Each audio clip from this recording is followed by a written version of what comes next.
täitsa võiks lumesõda mängida, noh. Aga nüüd edasi vestleme siis siin Tšehhimaalt lumeangest. Nagu näete, meil Põhjamaa inimestel külme ei ole. Tšehhid türa käivad juba vildid jalas. Meil pohhui.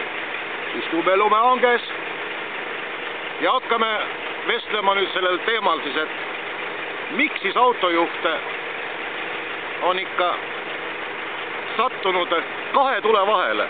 Ühelt poolt kepib teda seadus, teiselt poolt kepib teda tööandja, kolmandalt poolt kepib teda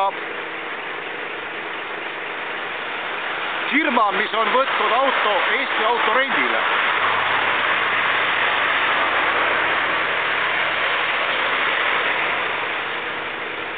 Mõtlema paneb.